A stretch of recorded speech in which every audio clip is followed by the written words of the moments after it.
Hello everyone. आज start करते हैं कुछ बेसिक्स या ऐसा बोल सकते हो कि परिमेय संख्याओं से संबंधित कुछ गुणधर्म जिनको पढ़ने के बाद ही हम एक्सरसाइज के कुछ क्वेश्चंस को कर पाएंगे। तो सबसे पहला गुणधर्म या गुण है परिमेय संख्याओं के लिए क्रम विनिमेयता। तो क्रम विनिमेयता को बोला जाता है कॉम्यूटेटिव लॉ। अब नाम से अगर समझें तो क्रम मतलब होता है कि पोजीशन, मतलब कि संख्याएं जहाँ पर लिखी गई हैं उनको उनकी स्थिति, और विनिमय मतलब होता है बदलना। तो संख्याओं की पोजीशन को या स्थिति को बदलना ही क्रम विनिमेयता कहलाता है। अब अगर इस सूत्र से समझना चाहें तो क्या लिखा गया है, a प्लस बी बराबर होगा b प्लस ए के। तो कहने का मतलब है कि दो परिमेय संख्याएं ली जाएं कि एक परिमेय संख्या a है और दूसरी परिमेय संख्या b है, तो उनको अगर आपस में जोड़ें या पहले दूसरी परिमेय संख्या लिखें और उसके बाद पहली परिमेय संख्या लिखें, उसको भी आपस में जोड़ें, तो जोड़ने पर जो उत्तर आता है वो बराबर आएगा, और यही नियम क्या कहलाता है, क्रम विनिमय। अब उदाहरण अगर कोई एक ले लेते हैं, मान लिया कि एक परिमेय संख्या 3/5 है और दूसरी परिमेय संख्या आपके पास 4/5 है। तो अब यहाँ पर संख्या a क्या हो गई 3/5 और b क्या हुई तो 4/5। ये किसके बराबर आएगी, तो b प्लस ए के। तो b की जगह पर क्या लिखोगे आप 4/5 और प्लस a की जगह पर क्या लिखोगे 3/5। तो अब इनको हल करना है और देखना है कि बराबर आते भी हैं या नहीं। तो 5 और 5 का लासापा या एलसीएम 5 आएगा, 5 एकम 5, तो यहाँ पर आप 3 लिख पाओगे। 5 एकम 5 1 आएगा और 1 को 4 से गुणा करना है, तो 4 एकम कितना होता है 4, बराबर।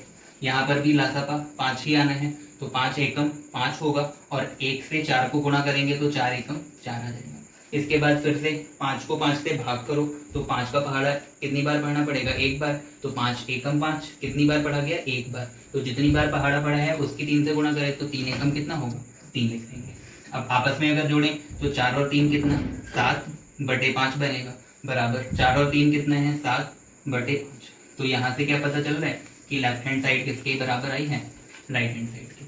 तो ये जो नियम है ये क्रम विनिमय नियम होगा कब, योग की संक्रिया के लिए या एडिशन के लिए।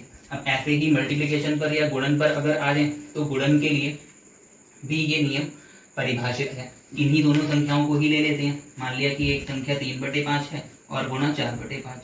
अब यहाँ पर भी अगर समझा जाए तो a और b दो परिमेय संख्याएं, पहली संख्या और दूसरी संख्या की आपस में गुणा की गई, बराबर क्या लिखा है दूसरी संख्या गुणा पहली संख्या। तो इन दोनों की भी आपस में अगर गुणा की जाए तो उत्तर जो आएगा वो समान आएगा। तो हमने उदाहरण में वही लिया कि एक पहली परिमेय संख्या 3/5 और दूसरी 4/5 है, बराबर 4/5 गुणा क्या लिख पाएंगे 3/5। अब इसको अगर हल करते हैं तो हल करने पर यहाँ से कोई संख्या कट तो रही नहीं है, आप डायरेक्टली अंश की अंश से गुणा करो। तो 4 तियाँ कितना आता है 12 और 5 पंजे कितना होता है 25, बराबर।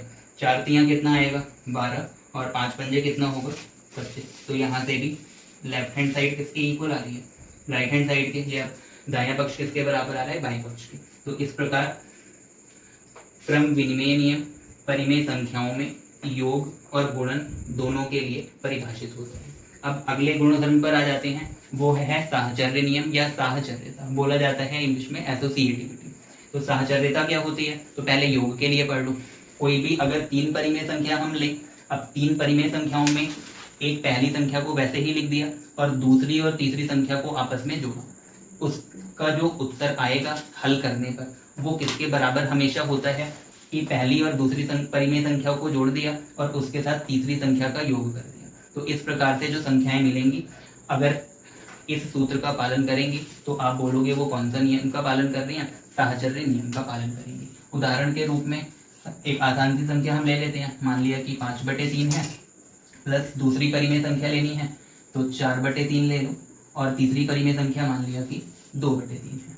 अब लेफ्ट हैंड साइड में ए का काम 5/3, बी की जगह पर 4/3 और सी की जगह पर 2/3 लिखा है, तो राइट हैंड साइड में भी ऐसा ही कर लेते हैं।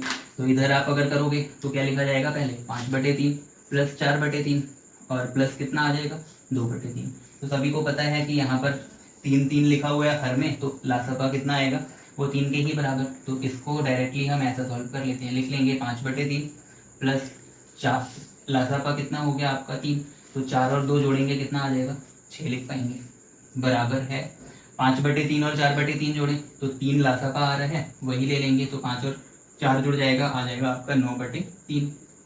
प्लस 2/3 बचा है।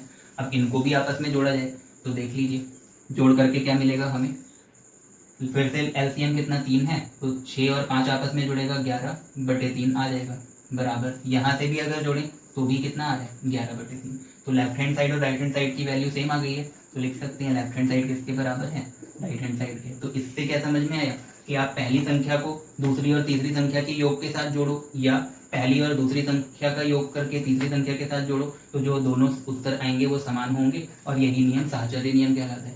अब इसके बाद यही नियम योग के लिए भी परिभाषित होता है और गुणन के लिए भी परिभाषित होता है। तो गुणन में भी वही है कि पहली संख्या की गुणा दूसरी और तीसरी की गुणन के बाद जो संख्या प्राप्त हुई उससे करें, तो वो बराबर किसके होगी, पहली और दूसरी संख्या के गुणन से जो संख्या मिली है उसको तीसरी संख्या से गुणा करने पर। तो उदाहरण में यही संख्याएं ले लेते हैं। मान लिया कि 5/3 लिखा है, गुणा 4/3 गुणा 2/3 बराबर किसके आएगा, तो 5/3 गुणा 4/3 और गुणा क्या लिख लेंगे 2/3।